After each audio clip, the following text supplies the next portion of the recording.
स्वयं को हार चुका, उस हारे हुए व्यक्ति को किसी दूसरे को दांव पर लगाने का अधिकार है क्या? भगवान ने उसको यही कहा कि कुंती, अब मैंने जो पासा फेंका है, अब देखता हूं कैसे तुम रास्ता निकालती हो। कुंती फिर निकली। गीता के सारे विवेचन को अपने जीवन में धारण करके अपने जीवन को चलाने वाली कुंती। कष्ट ही कष्ट है, किंतु अधीर नहीं हुई, धैर्य नहीं छोड़ा। जे पावे संतोष धन, सब धन दूरी समान। कि मनुष्य अपने कर्तव्य के प्रति जागरूक नहीं है, अपने अधिकारों के प्रति जागरूक। राज्य प्राप्त करना यह धर्मानुकूल था, अधर्म के विरुद्ध लड़ाई थी। किंतु अब धर्म मेरा ये कहता है, ये मेरे ज्येष्ठ है, दोनों अंधे हैं, इनकी सेवा करना ये मेरा कर्तव्य। द्रौपदी जैसी महारानी दासी का काम कर रही थी, एकदम नितांत ऑड वर्जन। हम में से किसी के भी जीवन में यह अवस्था आती नहीं है, पर आप देखिए वहां वो उसको भी सहजता से अपने जीवन का एक भूमिका है, इसको पूरा करना है, कर रही। तो विधर्मी और अधर्मी और धर्मी, तीन शब्द। तो विधर्मी और अधर्मी वो धर्म के मार्ग पर नहीं चलते, इसलिए उनके साथ अगर आप धर्माचरण करेंगे तो ये सही। तो अर्जुन चरणों की तरफ बैठ और मांगता है, नियत है कृष्ण। माने हम हमारे जीवन में चुनते क्या है, यही आपके अपने जीवन को आगे बढ़ाने के लिए पर्याप्त। गीता केवल पाठ करने के लिए नहीं, गीता आचरण कर। क्योंकि जो एक कुत्ते की चिंता कर सकता है वो प्राणी मात्र की चिंता कर सकता है, और वही सर्वश्रेष्ठ राजा होने के लिए काबिल है। वही न्याय दे सकता है, वो धर्म सम्मत राज्य चला सकता है, वो सब अभावों की पूर्ति समाज के लोगों की कर सकता है।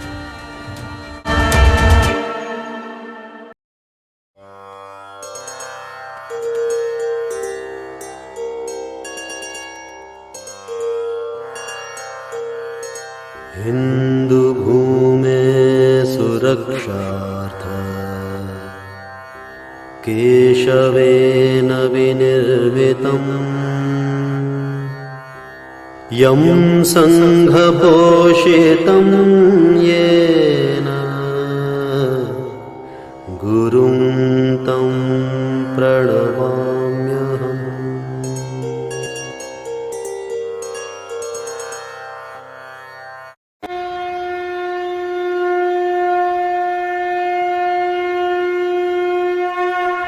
आज हमारे बीच में हमारे जो मुख्य उद्बोधन करता है, हमारे प्रेरक, हमारे पथ प्रदर्शक,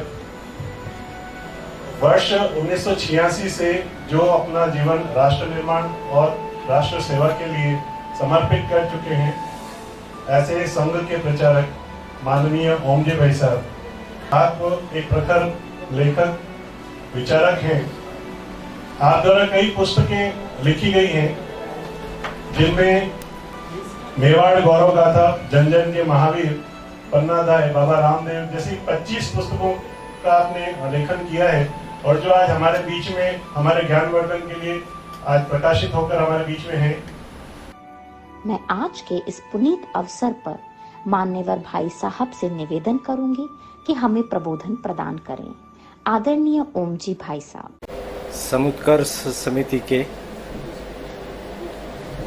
माननीय अध्यक्ष महोदय,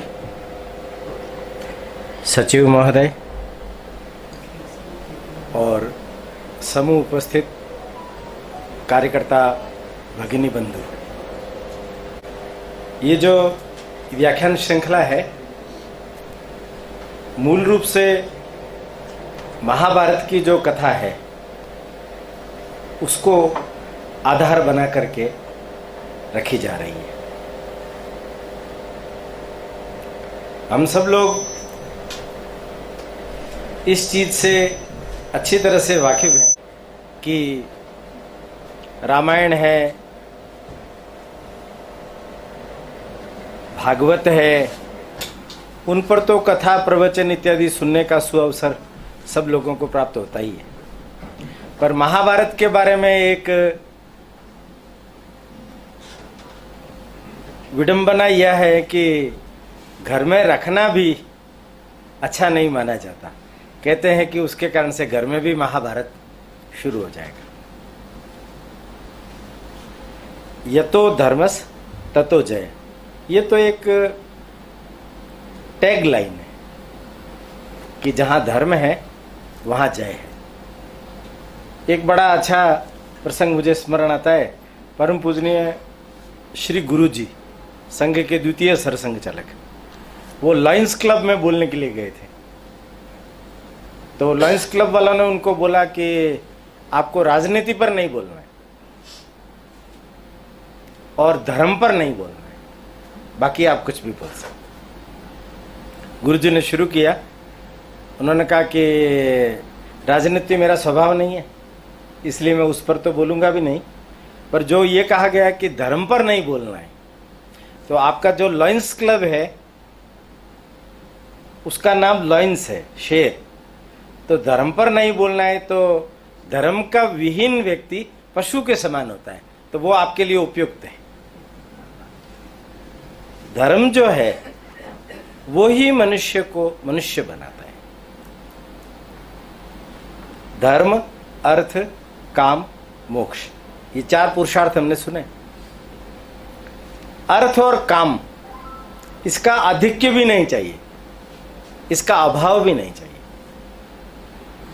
अगर इसका अभाव होगा तो भी ये तांडव मचाएगा, अगर इसका प्रभाव होगा तो भी इसमें व्यवधान आएगा। इसको बैलेंस कैसे रखा जाए, उसके लिए धर्म ये इसका नियमन करता है, संयमन करता है। धर्म के आधार पर यदि व्यक्ति अपने जीवन को चलाता है तो वो मोक्ष को प्राप्त हो सकता है। ये हमारे यहाँ भारतीय जीवन दर्शन कहता है। मैं एक छोटी सी कथा आपको सुनाता हूं। भारतीय मनोविज्ञान को ध्यान में रख करके हमारे यहाँ के सारे ग्रंथों का निरूपण हुआ है। ये माने केवल मात्र भारतवर्ष के लोगों के लिए ही उपयोगी है ऐसा नहीं, ये दुनिया भर के लोगों के लिए उपयोगी है। यूनिवर्सल थॉट जिसको बोलना चाहिए वो है ये। एक व्यक्ति ने भगवान की पूजा की, भगवान उस पर खुश हो गए, प्रसन्न हो गए, तो दर्शन देने के लिए आ गए और कहा कि तुम वरदान मांगो। उसने कहा कि बड़ा बुद्धिमान व्यक्ति था वो। उसने कहा इतनी बड़ी तपस्या के बाद में भगवान आए हैं और वरदान मांगो, एक वरदान दे करके चले जाएंगे, तो अपन तो कोई परमानेंट बात करें ना, परमानेंट अपना कुछ जुगाड़ बैठ जाए, इसके लिए अगर अपन कोई व्यवस्था करें तो वो ज्यादा अच्छा है। तो क्या करें? बड़ा बुद्धिमान व्यक्ति था। उसने कहा भगवान अगर आप मुझ पर प्रसन्न हो तो कोई ऐसी चीज दे दो कि जिससे अगर मैं मांगू तो वो मेरी इच्छाओं की पूर्ति कर दे। भगवान ने कहा कि ठीक है, वो भी मूड में होंगे, कभी कभी भगवान भी मूड में होते हैं, मांगने वाले को जो कुछ मांगता है बिना सोचे समझे भी दे देते हैं। तो उन्होंने कह दिया ठीक है, एक शंख देता हूं मैं तुम्हें, इसको तुम तुम्हारे पूजा गृह में ले जाके रख देना और इससे तुम जो मांगोगे वो मिलेगा, किंतु इसमें एक थोड़ा व्यतिक्रम है। उसने कहा क्या? कि जितना तुम्हारे को मिलेगा, तुम्हारा जो पड़ोसी है उसको दुगना मिलेगा। अब लेने के उस जोश में उसको होश नहीं था, इसलिए उसने हां कर ली और ले लिया। अब लेकर के आया घर, पूजा की और हाथ जोड़ करके कहने लगा हे शंख महाराज तुम मुझे एक बहुत बड़ा बंगला दे दो।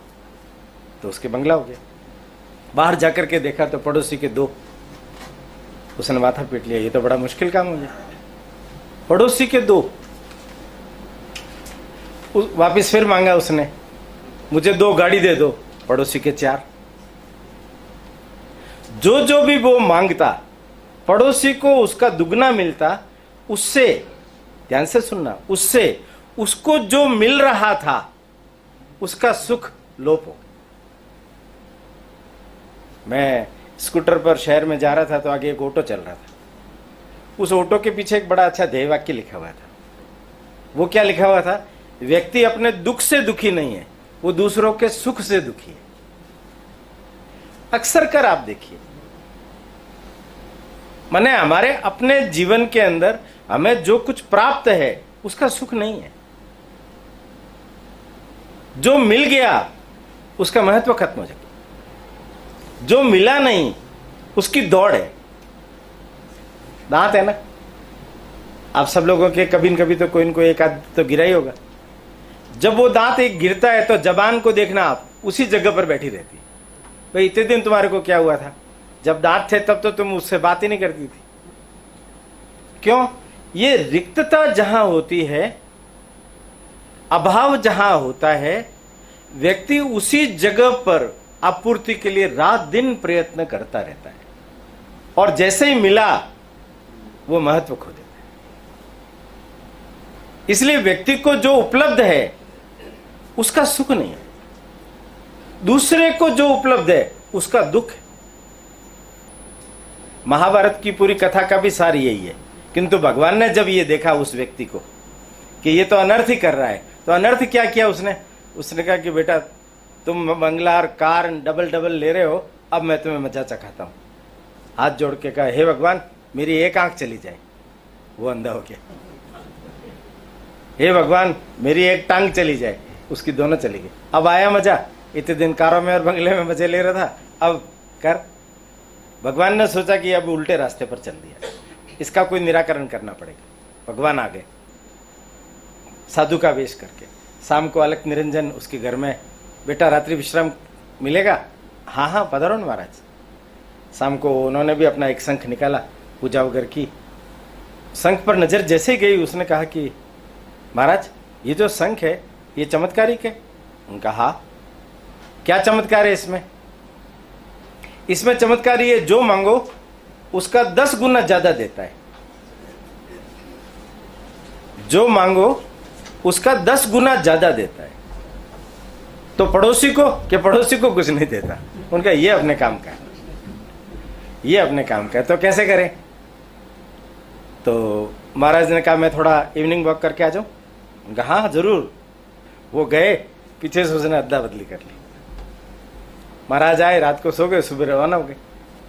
अब उसने फटाफट निकाला शंख और सामने ला करके हाथ जोड़ के पूजा की। बोला, हे शंख महाराज तुम मुझे 1 लाख रुपया दे दो। उनके 1 लाख क्या 10 लाख ले। तो फिर उसने कहा कि 10 लाख दे दीजिए। कि 10 लाख क्या 1 करोड़ ले। तो 1 करोड़ दे दीजिए। 1 करोड़ क्या 10 करोड़ ले। कि तो दे तो रही नहीं हो, क्या वो देने वाला तो गया, मैं तो ढपोर शंख हूं। कहने का जो भाव है ना, आप उसको समझिए, आप उसको समझिए। पूरा महाभारत का आख्यान उठा करके आप देखेंगे तो इसी एक छोटे से मनोविज्ञान के ऊपर ही टिका हुआ है। थोड़ा सा संक्षिप्त महाभारत की कथा मैं अभी आपके सामने रखूंगा, पर ये जो धर्म है ना, ये जीवन मूल्य है, ये नैतिकता है। ये अपने जीवन में अगर आ गया तो आपको किसी दूसरे चीज की जरूरत नहीं पड़ेगी। जैसे जे पावे संतोष धन, सब धन दूरी समान। अब संतोष आ गया, क्या चाहिएगा आपको? माने गुण हैं, अगर आपके जीवन में अनुकरणीय आचरणीय सिद्धांत के रूप में स्थापित हो जाते हैं तो जीवन का कल्याण हो गया ना। इसलिए भारत के अंदर संस्कार, संस्कारों का उन्नयन संस्कृति के माध्यम से, संस्कृति भारत की आत्मा है, यही धर्म है, यही धर्म। माने धर्म के आधार पर अपने जीवन को चलाने की चेष्टा करना, माने सुख का रास्ता ढूंढना। अर्थ और काम के लिए आवश्यक बोला, जरूरत है, पर कितनी? अभाव ना रहे, पर उसका प्रभाव भी ना हो आपके जीवन पर। अगर हुआ तो उसकी दिक्कत आपको उठानी पड़ेगी। तो ये जो कहा गया है धर्म कृष्ण को, तो मैं थोड़ा सा एक बात कहता हूं कि महाभारत को आप थोड़ा सा ध्यान में देखेंगे तो ये बात सही है कि जहां कृष्ण है वहां जय है, विजय है। कृष्ण माने क्या? कृष्ण माने व्यवहारिक जीवन, धर्म संगत जीवन, धर्म को अधिष्ठान बना करके धर्म राज्य की संस्थापना के लिए उन्होंने अपने संपूर्ण जीवन को लगाया। पूरे महाभारत में यही चीज देखने को मिलेगी। कृष्ण भगवान के जन्म के बाद जब कंस का उन्होंने वध किया, कंस का जब वध किया, वहीं से उनका पॉलिटिकल कैरियर शुरू होता है। मैं जानबूझकर के शब्द ऐसे ले रहा हूं, पॉलिटिकल कैरियर नहीं है वो उनका। उन्होंने उस समय में देखा पूरे जम्बू द्वीप की स्थिति कैसी है, कौन लोग हैं, क्या परिस्थितियां चल रही है। उसमें से उनको ध्यान आया, मेरी बुआ है कुंती, वो अपने 5 पुत्रों के साथ में हस्तिनापुर में दुख झेल रही है। अपने चाचा अक्रूर को वो भेजकर हस्तिनापुर की परिस्थिति के बारे में जानकारी प्राप्त करते हैं।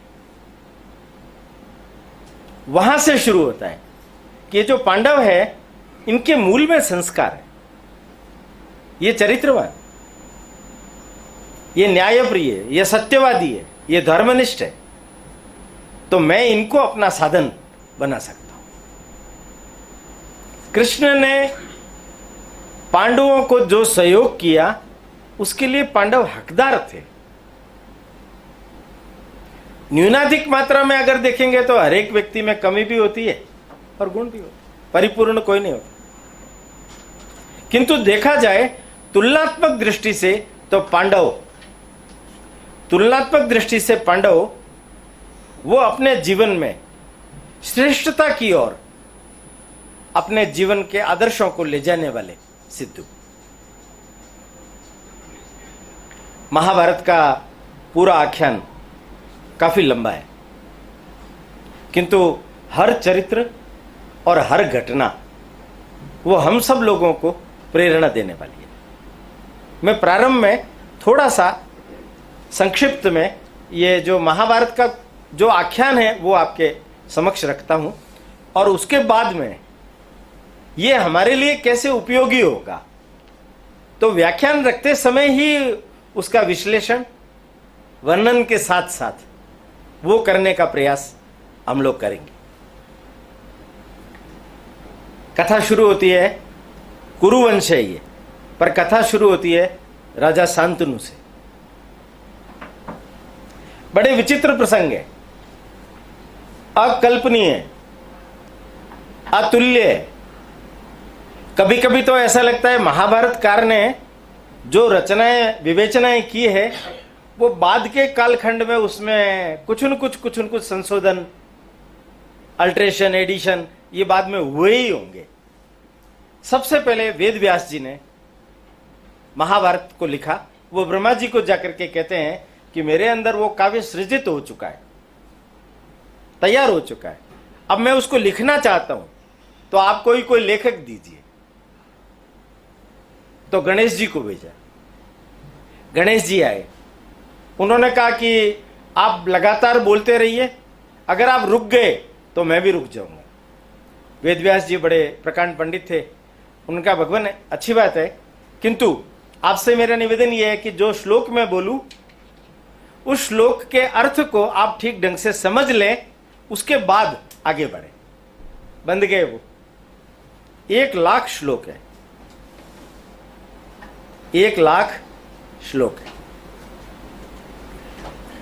गीता प्रेस गोरखपुर का जो महाभारत का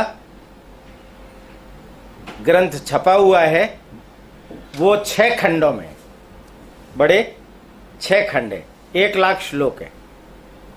किंतु आप उसको पूरा पढ़ेंगे तो जरूरी नहीं है कि आप महाभारतकार से सुसंगत हो पाए। अनेक जगहों पर आपके मन में कितने ही प्रकार के प्रश्न खड़े हो जाएंगे, पर उन प्रश्नों का उत्तर ढूंढने में ही हमें भी अपने जीवन के भी प्रश्नों के उत्तर मिल जाएंगे। हम महाभारत को साथ चला रहे हैं, किंतु चलना है हमें हमारे अपने जीवन के साथ। महाभारत के प्रश्नों के उत्तर नहीं ढूंढना है, ढूंढना है हमारे अपने जीवन के प्रश्नों के उत्तर। क्यों? क्योंकि हमें अपना स्वयं का आत्म विकास करना है। तो महाभारत है ना, उसको 3 दृष्टि से आप साथ साथ सोचते जाइए, विचार करते जाइए, चलते जाइए। आपके अपने पूरे जीवन का प्रबंधन, मैनेजमेंट, ये महाभारत कर सकता है। महाभारत का हर एक पात्र आपको अलग अलग ढंग से अपने अनुभवों के बारे में बताएगा। देखिए, सबसे बड़ी बुद्धिमानी इस बात में है, अपन स्वयं ठोकर खा करके सुधरें, अपन स्वयं अनुभव लेकर के सीख लें। इसकी तुलना में दूसरे के अनुभवों से अगर अपन फायदा लेंगे तो अपन अनुभव समृद्ध जल्दी होंगे, ज्यादा होंगे। तो ये प्रेरणादायी आख्यान, प्रेरणादायी जीवन, हर एक जीवन से अपने जीवन के लिए क्या उपयोगी है उसको हम पकड़े। और तीसरा, हम अपना आत्म विकास करें। एक बहुत अच्छी छोटी सी बात मैं बोलता हूं, आप ध्यान रखिए। कोई भी व्यक्ति आपको रोकता है, टोकता है, कहता है ये ठीक नहीं है, ये गलत है, आपको ये करना चाहिए, आपको वो करना चाहिए, अपने को अटपटा लगता है, हमेशा ही अटपटा लगेगा। और आप खुद अपने आप को रोकिए, टोकिए, देखिए, अपना विश्लेषण कीजिए और आप अपने आप को कहिए ऐसा करो, ऐसा करो, ऐसा करो, आप जल्दी कर पाओगे। ऑटो सजेशन जो है वो हमारे जीवन में बहुत ज्यादा प्रभाव रखता है। इसलिए पुस्तकों के माध्यम से, इस महाभारत के आख्यान के माध्यम से हम स्वयं अपने जीवन के लिए कुछ ऑटो सजेशन दें और उसके आधार पर हम हमारे जीवन का विकास करें, हम आगे बढ़ें। शांतनु से शुरू होती है, पर बड़ी विचित्र कथा है। शांतनु गंगा नदी, वो स्त्री का वेश धारण करके वशुओं को मुक्त करने के लिए आती है। वो उससे शादी कर लेते हैं, विवाह का प्रस्ताव रखते हैं। तो वो कहती है कि मैं जो करूं मुझे रोक टोक मत करना, अगर रोक टोक किया तो मैं चली जाऊंगी। मैंने रोक टोक उसको भी अच्छी नहीं लगती। 7 पुत्र हुए, गंगा में बहा दिए, 8वां हुआ, रोका, उसने कह दिया अब मैं नहीं रुकूंगी, मैं जा रही हूं। वो देवव्रत भीष्म जिनको हम कहते, वो चली गई, जीवन में रिक्तता पैदा हो गई, राजा लोग हैं। बहुत कम मात्रा में आपको ध्यान में आएगा कि राजा लोगों में से प्रजाप्रिय, न्यायप्रिय, प्रजावत्सल, प्रजा की भलाई के लिए काम करने वाले लोग कम मिलेंगे। आज भी हम देखते हैं, आज जो सो कॉल्ड राजा है उनको देख लीजिए, लोक कल्याणकारी राज्य कहां है? नहीं मिलेंगे। जो लोक कल्याणकारी है उसका प्रभाव भी है समाज पर। नदी के किनारे फिर से घूम रहे थे तो एक सुगंध ने उनको ध्यान आकर्षित किया, देखा तो एक मत्स्य कन्या थी, खुशबू आ रही थी, पद्म गुलाब की। वो गए, देखा, उनकी सुंदरता पर मुग्ध हो गए, मैं इससे विवाह करूंगा, पर कहे कैसे? उसके पिता से बात की तो पिता कहने लगा कि इसका जो लड़का होगा वो अगर राजा बने तो अब कैसे कहे। दुखी रह करके राजमहल में चले गए। देवव्रत को मालूम पड़ा, वो आया, उसने पता किया, उसका नाम है सत्यवती। वो मछुआरे की बेटी नहीं है, वास्तव में मछुआरे की बेटी नहीं थी, वो एक मछली के गर्भ से पैदा हुई थी। मछली के गर्भ में से भी कहां से आया, एक पुत्र और एक पुत्री, 2 पैदा हुए। ये मछली के कोख से पैदा हुई, इसलिए मत्स्य गंधा, गंध आती थी। बड़ी विचित्र कथा है। पाराशर ऋषि से इसका संसर्ग होने के बाद वेद व्यास पैदा होते हैं। सत्यवती अपने विवाह से पहले पुत्र पैदा करती है, माने कानिन पुत्र। देखिए पूरे महाभारत के अंदर ये भी एक बड़ी विचित्र बात आपको मिलेगी, कुंती का भी कानिन पुत्र कर्ण कवारी में, पर उसका कुंवारापन भंग नहीं हुआ, ऐसा सूर्य भगवान का योग बल के माध्यम से आशीर्वाद उनको दिया गया। सत्यवती अपने उस पुत्र को रखने के लिए तैयार नहीं है, क्योंकि उसका पिता कहता है तुम्हारा मोल घट जाएगा। वो अपनी पुत्री को बेचता है, स्वार्थ देखिए, पुत्री को बेचता है। बार्गेनिंग होती है, भीष्म प्रतिज्ञा करते हैं, वो चला जाता है। ये जो पुत्र है पराशर ऋषि अपने साथ ले जाते हैं, वो उसको अपने पास रखने के लिए तैयार है। माने उस समय का ऋषि समुदाय वो व्यवहारिक था, वो मानवीय था, वो संवेदनशील था, और वेद व्यास को उन्होंने तैयार किया। ये कथा आख्यान वेद व्यास जी के द्वारा ही लिखा गया है, किंतु वेद व्यास जी ने जो काम किया है उस कालखंड के अंदर, उनके पिता ने कहा है कि जो आश्रम उजाड़ दिए गए सहस्रा अर्जुन के द्वारा, जिनको परशुराम जी ने, योग अच्छा है परशुराम जयंती मनाया जा रहे, उन्होंने सहस्रा अर्जुन का वध किया था। उन्होंने कहा कि तुम्हें फिर से वेदों की पुनर्प्रतिष्ठा करनी है। महाभारत को पंचम वेद भी बोलते हैं। वेदों की पुनर्प्रतिष्ठा तो आप जानकारी करिए, 3 वेद ही चलते थे पहले। ये जो अथर्व वेद है ये वेद व्यास जी के बाद आया। वेद व्यास जी ने उस समय जाबाली ऋषि थे, उनसे उन्होंने ये सीखा, और वो जो शांतनु के शस्त्र बल के माध्यम से जंगल जो उजड़ गए थे, हिंसक जानवर थे, लोग थे, आदिवासी लोग थे, उन सबको बसा करके दूसरी जगह ले जा करके वहां उन्होंने आश्रम बसाया, और वहां से चारों वेदों की साधना अभ्यास ये शुरू किया गया। पूरे महाभारत में एक चीज आपको देखने को मिलेगी, वेद व्यास, कृष्ण, विदुर, ये जो त्रिकोण है ये पूरे महाभारत में धर्म की स्थापना के लिए चिंतित लोग हैं, तीनों ही। उस समय के कालखंड में सत्यवती के आने के बाद में उसके 2 पुत्र हुए, चित्रांगद और विचित्रवीर्य। चित्रांगद छोटी उम्र में मर गया। अब विचित्रवीर्य वो इतना नपुंसक स्थिति में था कि उसका कोई विवाह भी नहीं होने देना पसंद कर रहे थे। तब भीष्म ने, अब आप देखिए भीष्म जो प्रतिज्ञा कर चुका है, मैं राजनीति से भी निर्लिप्त रहूंगा, वो काशीराज की 3 कन्याओं का हरण करके लाया अपने भाई के लिए। उसमें से एक अंबा बाद में शिखंडी बनकर के भीष्म के प्राणों का घातक बनती है। 2 शादी होती है, विचित्रवीर्य भी अल्पायु में मर जाते हैं, अब उनके पुत्र नहीं। ये पूरे महाभारत के अंदर आपको देखने को मिलेगा कि उस कालखंड के अंदर नियोग प्रथा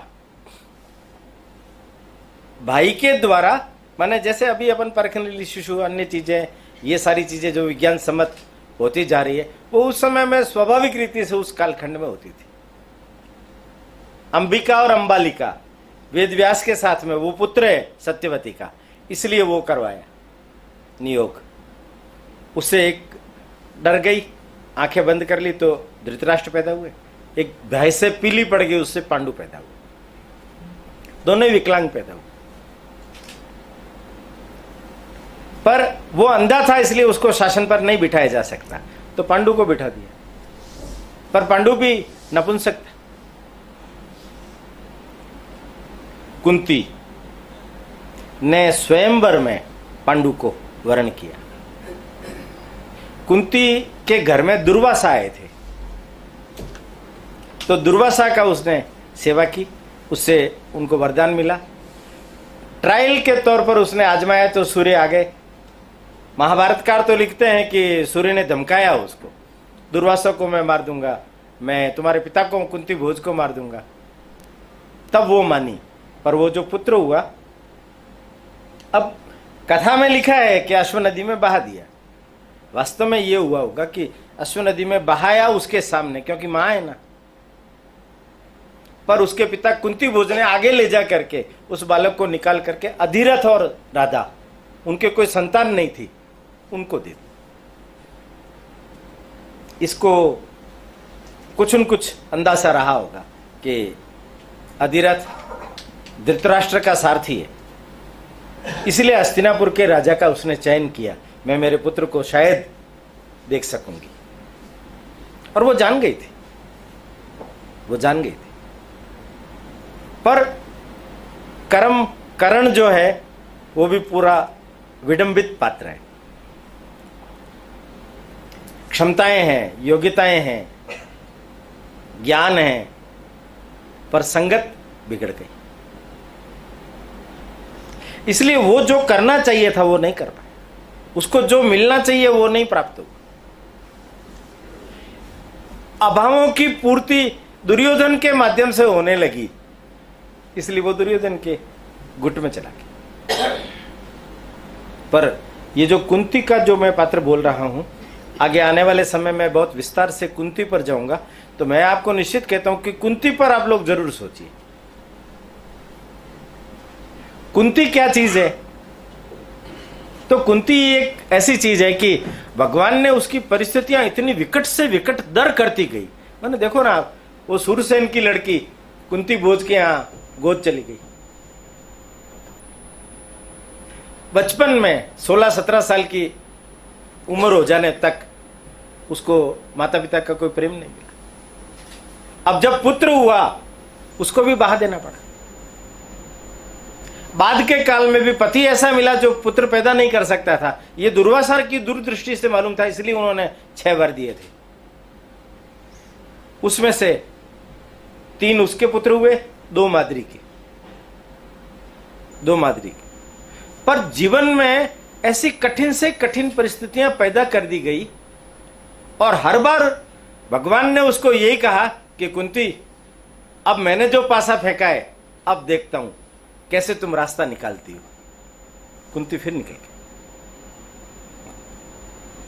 गीता के सारे विवेचन को अपने जीवन में धारण करके अपने जीवन को चलाने वाली कुंती है। कष्ट ही कष्ट है, किंतु अधीर नहीं हुई, धैर्य नहीं छोड़ा।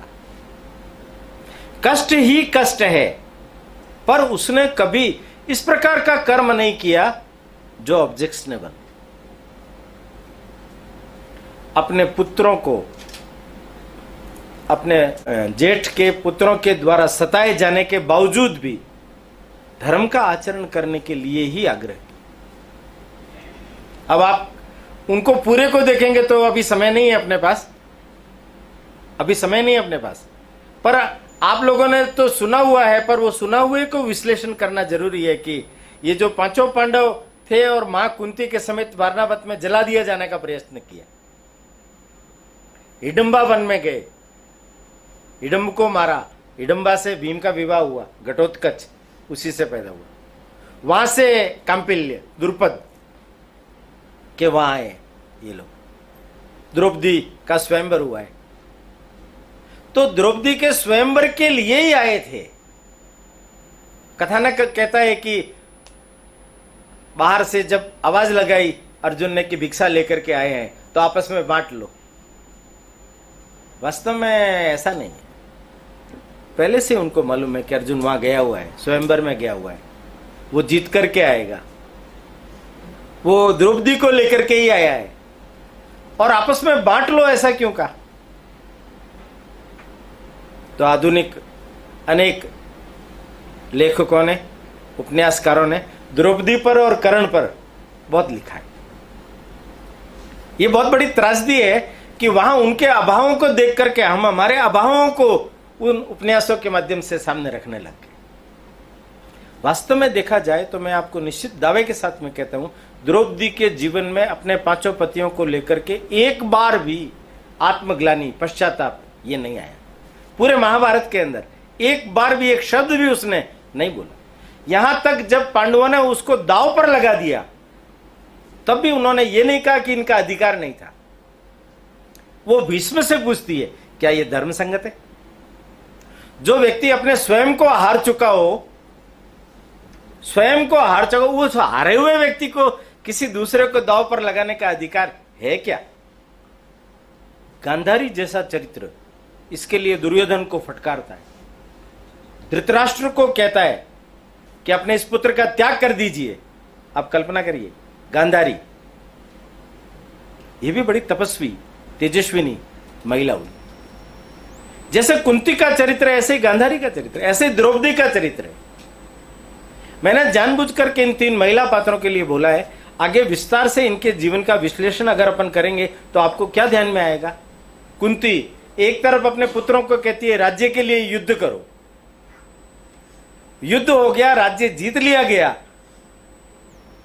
अब कुंती क्या कह रही है? गांधारी और धृतराष्ट्र विदुर सब वन में जा रहे हैं, अब मैं भी इनके साथ जाऊंगी। क्यों भाई? अब भोग लेने का अवसर आया है, तुमने कहा था राज्य प्राप्त करो, कर लिया, तो अब तुम भोगने के लिए बैठो ना। उनका नहीं, राज्य प्राप्त करना यह धर्मानुकूल था, अधर्म के विरुद्ध लड़ाई थी, अधर्म के विरुद्ध लड़ाई थी। किंतु अब धर्म मेरा यह कहता है, ये मेरे ज्येष्ठ है, दोनों अंधे हैं, इनकी सेवा करना ये मेरा कर्तव्य। माने वो अपनी ड्यूटी पर फोकस करती है। ध्यान से समझिए, आज सबसे बड़ी विडंबना मनुष्य के सामने जो है वो यही है कि मनुष्य अपने कर्तव्य के प्रति जागरूक नहीं है, अपने अधिकारों के प्रति जागरूक है। आप देखिए, सब जगह लड़ाई, सब जगह आंदोलन। हमारा अधिकार क्या है? हमारी ड्यूटी क्या है? हमारा कर्तव्य क्या है? हमें कैसा व्यवहार करना चाहिए, कैसा आचरण करना चाहिए, इस पर फोकस नहीं। ये महाभारत के अंदर अनेक लोग हमें सिखाएंगे कि विपरीत से विपरीत परिस्थिति के बावजूद भी, आप देखिए ना, मैं एक छोटा सा उदाहरण देता हूं। पांडवों को वंचित करते हुए उनको खांडव वन दे दिया गया। पुरुषार्थ देखिए इनका, उन्होंने उस खांडव वन को इंद्रप्रस्थ में बदल दिया, पुरुषार्थ से। उन्होंने ये नहीं कहा ये क्या कर दिया, मैं हमारे साथ फिर अन्याय हो गया। अन्याय तो होता रहा, पर कभी उन्होंने नहीं बोला, उसके विरुद्ध लड़ाई लड़ते रहे।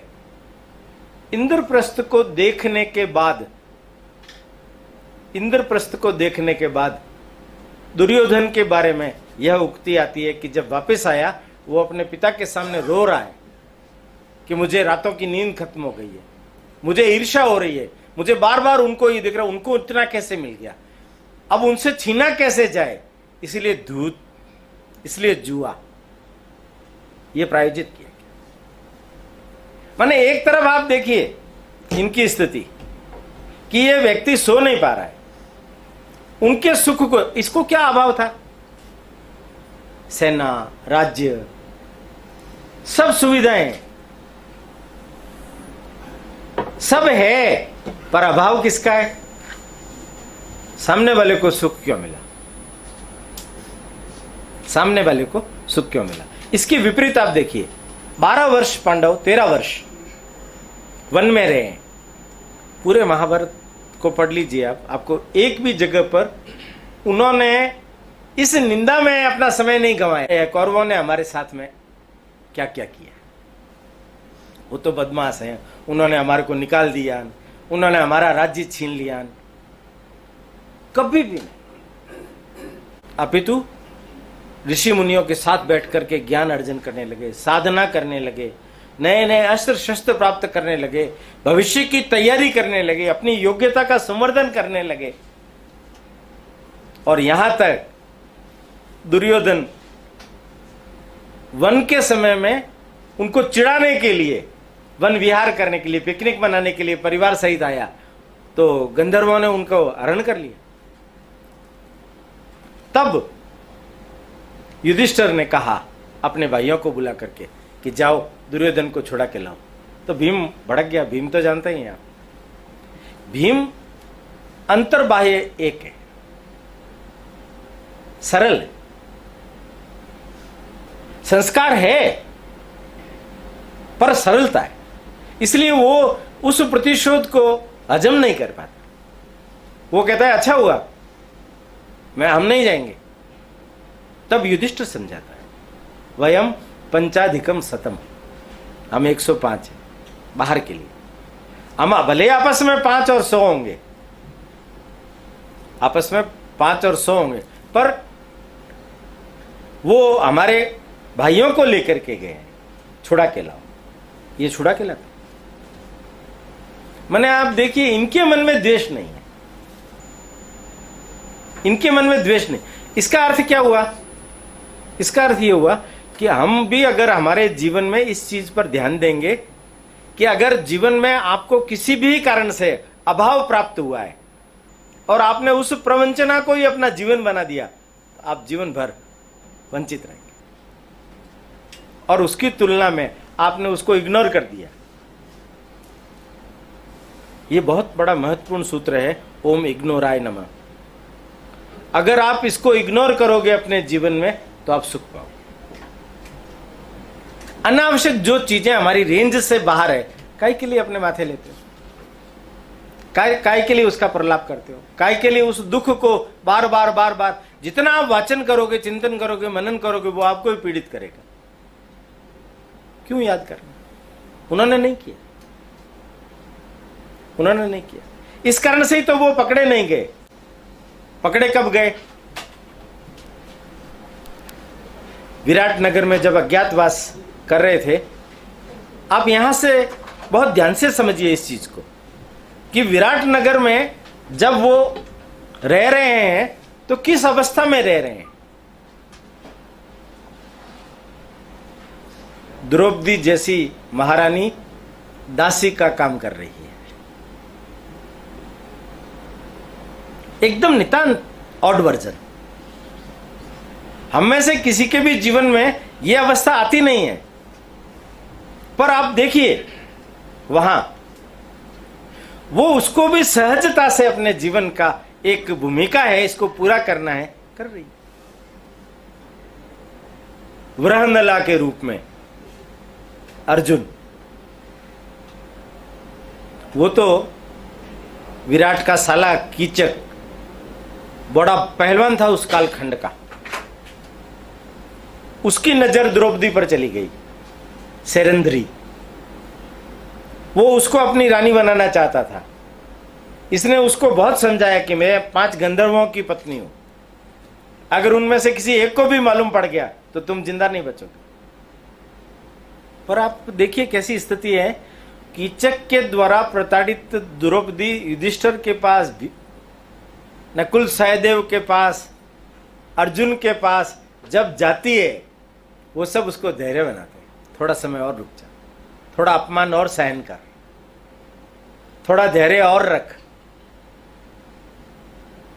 पर जब भीम के पास जाती है तो भीम आपा खो देते हैं। भीम कहते हैं आज उसका काम तमाम कर देंगे। सब कहते हैं पता चल जाएगा। रसोई घर में बुला करके कीचक को मार देता है और पता चल जाता है। सब तरफ जब यह सूचना जाती है तो कीचक को मारने वाला तो भीम के अलावा दूसरा कोई नहीं हो सकता। इसलिए दुर्योधन एंड कंपनी वो ये योजना बनाती है कि विराट पर आक्रमण किया जाए और रंगे हाथों उनको पकड़ लिया जाए। पर भगवान की माया अद्भुत है, समय उनका पूरा हो चुका था, साल पूरा हो चुका था अज्ञातवास का, और वो गायों का हरण करके ले जा रहे थे। पर ये तो कीचक के बाद हतबल हो गए थे, इनके पास कोई उपाय ही नहीं था। तब युधिष्ठिर ने कहा कि वो जो वृहनला है वो अच्छा सारथ्यत्व है, उनको ले जाओ। राजकुमार उत्तर को ले गए। वो तो डर ही रहा था। समी वृक्ष से अपने शस्त्र उतारे और उनसे परिचय दिया कि मैं अर्जुन हूं, मैं वृहनला नहीं हूं। फिर वो एक अकेला अर्जुन, भीष्म, द्रोण, कृपाचार्य, दुर्योधन, कर्ण, शकुनी, दुशासन, ये इतने सारे वीर पुरुष एक तरफ, उन सबको भागने के लिए विवश कर दिया। अर्जुन में अहंकार नहीं था इन चीजों का, कि मैं दुनिया का सर्वश्रेष्ठ धनुर्धारी हूं और एक अकेला योद्धा हूं जो मैं सबको धूल चटा सकता हूं। कोई अहंकार नहीं।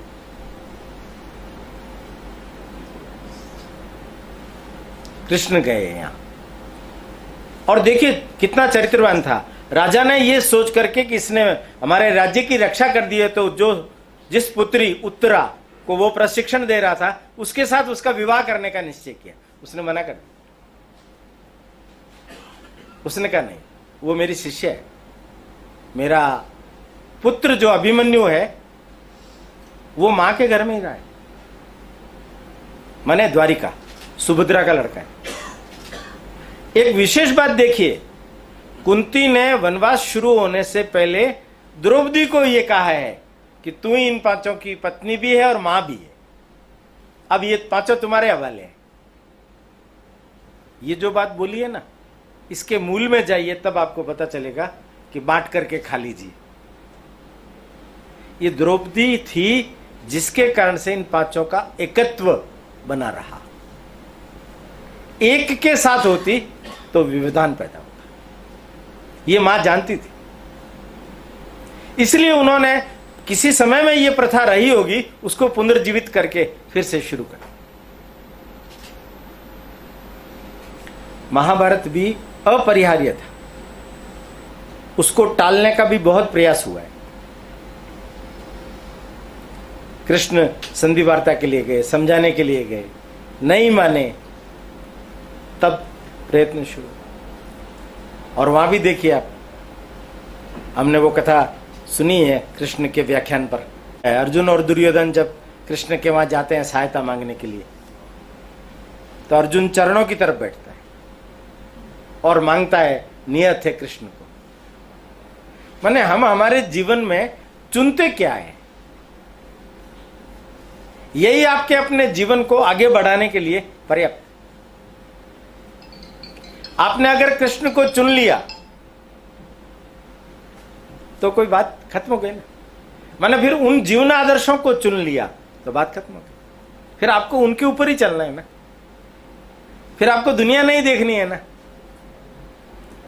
ध्यान से समझिए, जब आप चुन लेते हो अपना मार्ग, जब चुन लेते हो आप अपने जीवन का लक्ष्य, तो फिर आपको दाएं बाएं इधर उधर झांकने की, देखने की, सोचने की, विचार करने की जरूरत नहीं।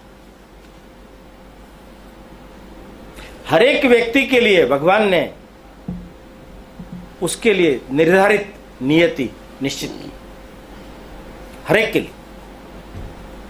आप थोड़ा शांत चित्त से सोचिए, विचार कीजिए, तो आपको पता चलेगा इतना बड़ा उत्तरदायित्व तो मुझे दिया गया, इतना बड़ा काम मेरे हाथों होना चाहिए क्या? तो अपनी योग्यता का संवर्धन भी उसके अनुकूल आपको करना पड़ेगा, उसके अनुसार ही अपने जीवन को, जीवन की रचना को बनाना पड़ेगा, जिसके कारण से आप सहज ही अपने जीवन में उन सब चीजों को प्राप्त कर सकते। महाभारत के युद्ध में धर्म की जो व्याख्या कृष्ण भगवान के द्वारा की गई वो भी बड़ी अनूठी है, वो भी बड़ी अनूठी है। सठे साठ्यम समाचरित, उसका जो मूल मंत्र रहा वो ये रहा। अगर मोहम्मद गौरी ने हमारे ऊपर आक्रमण किया तो हमारे यहां का धर्म युद्ध ये कहता है कि शाम के समय में शस्त्र रख करके हम रात्रि विश्राम करेंगे, दूसरे दिन सूर्योदय के साथ फिर से युद्ध करेंगे। पर वो तो गौरी है ना, वो तो विधर्मी है।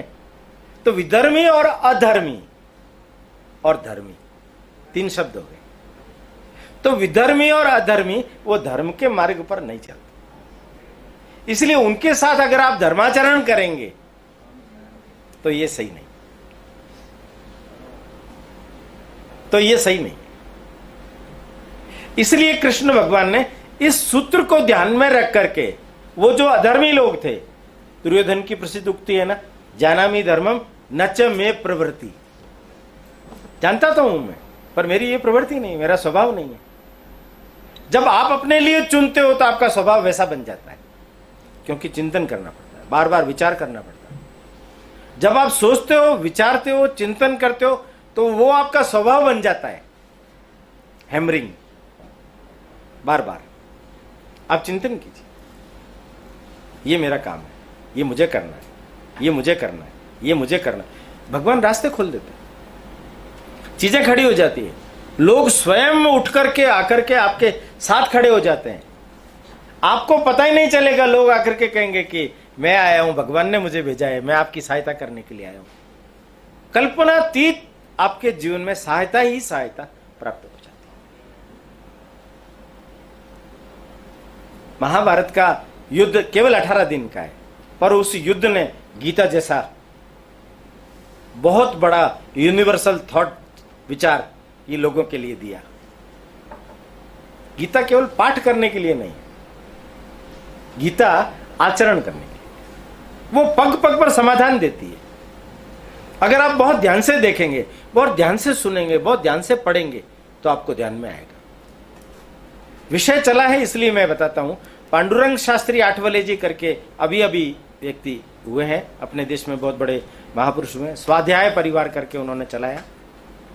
उन्होंने गीता पर जो व्याख्यान दिए हैं वो गीतामृतम करके एक पुस्तक है, उसमें संकलित है।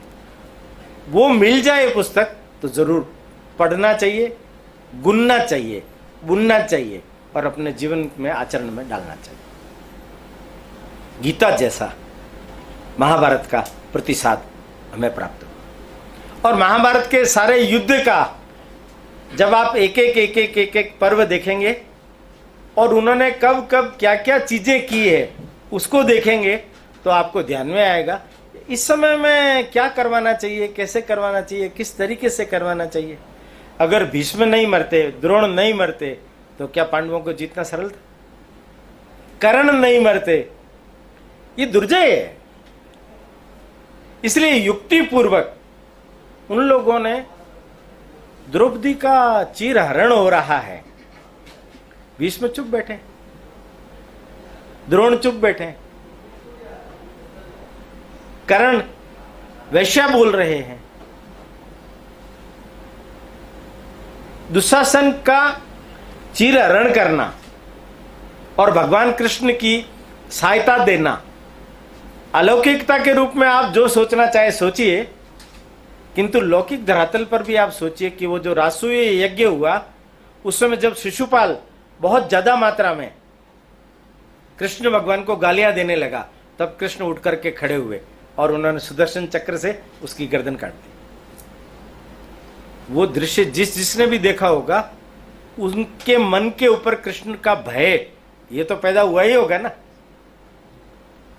तो जब दुशासन चीरहरण कर रहा था तो द्रौपदी अपने विलाप से सब लोगों को पूछ रही थी, तब तक उसका बल कम नहीं हुआ। और जैसे कृष्ण का नाम लिया द्रौपदी ने कि जानते हो कौन है कृष्ण, जिसने शिशुपाल का वध किया था, अगर वो आएगा तो तुम सब लोगों की बारह बजाएगा। वहीं से ही दुशासन ढीला पड़ गया, जैसे कोई शरीर में प्राण ही नहीं बचे हो, नीचे गिर गया, डर गया, वो शरीर कंपी छूट गई, पसीना छूट गया, लो बीपी होता है वैसी स्थिति बन गई। ये लौकिक धरातल पर अगर आप सोचेंगे तो वो चीज आपको ध्यान में आएगी। तो पूरे महाभारत के युद्ध में और युद्ध के पश्चात दुर्योधन की मृत्यु के बाद युधिष्ठिर का राज्याभिषेक हुआ और इन लोगों की भी जब मृत्यु हुई, उस आख्यान को भी आप देखेंगे तो कृष्ण भगवान पहले गए।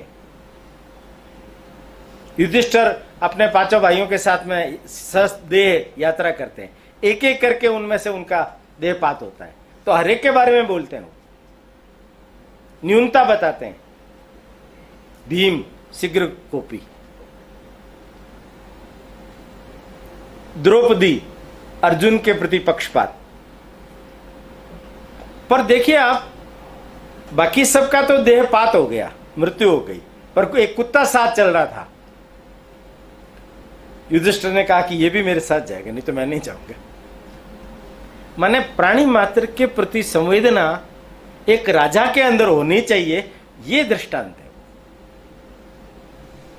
क्योंकि जो एक कुत्ते की चिंता कर सकता है, वो प्राणी मात्र की चिंता कर सकता है, और वही सर्वश्रेष्ठ राजा होने के लिए काबिल है।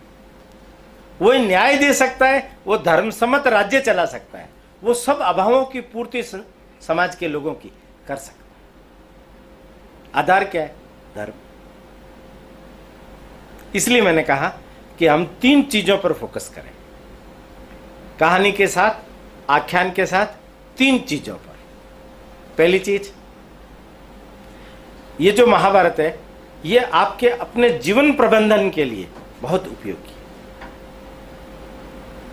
है। मैं तो कभी कभी सोचता हूं कि ये कितनी बड़ी अच्छी बात है कि हमारे साथ में इतना बड़ा ग्रंथ है, हमारे ऋषि मुनियों ने हमारे को इतनी बड़ी धरोहर दी है, उसके बावजूद भी हम ऐसे क्यों? भारतवर्ष का व्यक्ति जिसके लिए इतना बड़ा पूंजी के रूप में धरोहर ज्ञान विरासत में पड़ी है, वो अभागा जीवन क्यों व्यतीत करे? अपने जीवन का कुशलतापूर्वक प्रबंधन, अलग अलग पात्रों के जीवन के अनुभवों का अपने जीवन में स्थान, हम भी अनुभव समृद्ध बने और अपना स्वयं का आत्म विकास हम करें। मैं एक छोटी बात कह करके बात पूरी करूंगा। मैं जब बहुत छोटा था, 9वीं कक्षा में पढ़ता हूँगा, तो हमारे घर के 2 हिस्से हुआ करते थे। एक उधर जिसको बाड़ा वगैरह कच्चा मकान बोलते हैं, उधर एक छोटा कमरा था, उसमें मैं पढ़ता था। पंखा था, खुला था, तो योगायोग से कोई एक कबूतर आया और उस पंखे से टकरा करके मैंने देखा, वो मैं एकदम घबरा गया और मुझे बहुत शॉक्ड हुआ और मुझे ऐसा लगा कि ये मेरे कारण हो, मैंने इसका हत्या का मैं दोषी हूं। ये मेरे मन में भाव पैदा हो गया और मेरे को रोना ही रोना आ रहा है। अब मैं क्या करूं? खाना पीना बंद हो गया मेरा 3 दिन तक। हमारे केमिस्ट्री के एक सर थे उत्तर प्रदेश के, तो स्कूल में मेरी स्थिति देखी उन्होंने, क्योंकि स्थिति छुपी नहीं रही। उनका क्या हुआ तुम्हारे को? तुम्हारे को क्या हुआ? तो उन्होंने कहा कि क्या हुआ, तो अब मैं क्या बोलूं? फिर मैंने उनको बताया ऐसा हो, ठीक है, तुम्हारे घर पर महाभारत है क्या? मैंने कहा कि मालूम नहीं, देखना पड़ेगा। कल्याण तो आती है तो महाभारत भी हो सकता है। मैं घर गया, देखा, पिताजी को पूछा तो महाभारत थी, संक्षिप्त महाभारत, केवल हिंदी वर्जन, 2 खंडों में था। तो उन्होंने कहा इसको पढ़ो, तो मैंने उसको पढ़ना शुरू किया। 9वीं कक्षा में मैंने महाभारत पढ़ा। हालांकि कितना समझाऊंगा कितना नहीं समझाऊंगा मुझे नहीं मालूम, अभी इतना मालूम है मैंने पढ़ा था और घटनाएं याद है। किंतु बाद में उन्होंने मुझे बोला कि जो कुछ महाभारत में है वही बाहर है, जो महाभारत में नहीं है वो बाहर है ही नहीं। और महाभारत में यह है कि ऑड से ऑड वर्जन पर वहां चीजें घटित हुई है। सब कुछ हो सकता है, संभव है। इसलिए अपने जीवन में सब कुछ संभव है, उसका दोषी अपने को बनाने का जरूरत नहीं। ये भगवान ने उसकी मृत्यु की नियति पंखे को बनाया था, इसलिए हो गई। अपने माथे लेने से क्या फायदा? अपने माथे लेने से क्या फायदा? देखिए आप ध्यान से, मैं अंतिम बात बोल रहा हूं। अक्सर कर हम लोग दुनिया भर की तमाम बातों को अपने माथे लेकर के चल देते हैं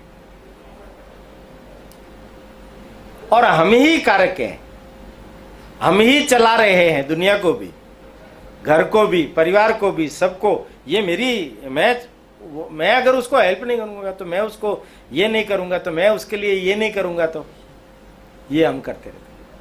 आपका काम नहीं है तो भी अपन अपने माथे लेते हैं कि नहीं लोड। जो काम हमारा है ही नहीं, हम जबरदस्ती लोड ले रहे हैं। आपका जो काम हो सकता है, होना चाहिए, उसका लोड ही नहीं है आपके ऊपर।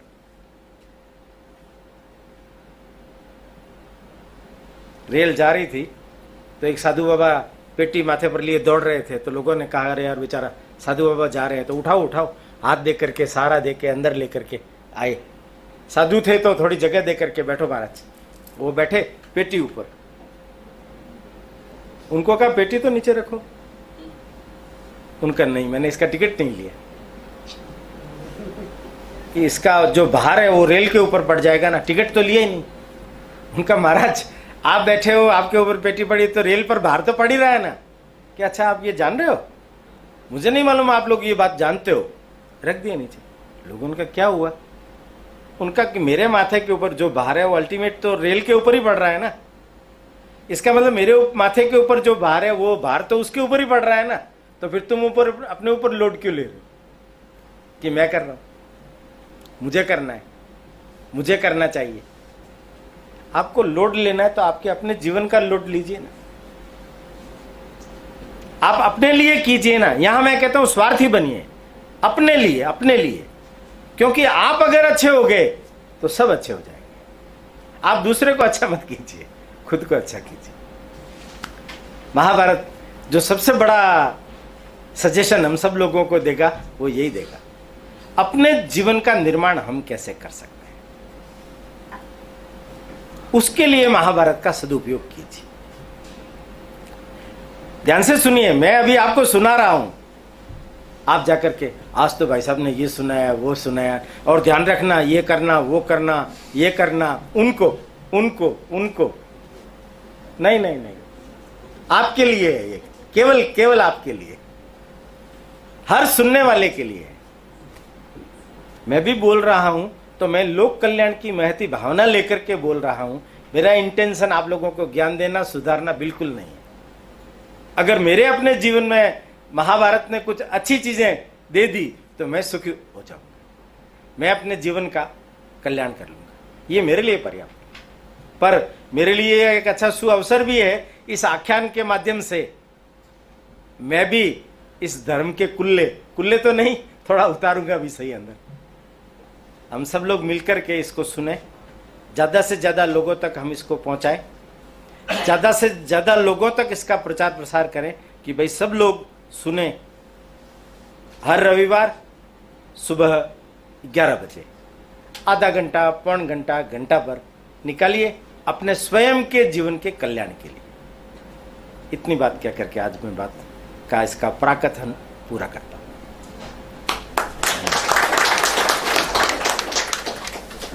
ओम जी भाई साहब का हृदय से बहुत बहुत धन्यवाद।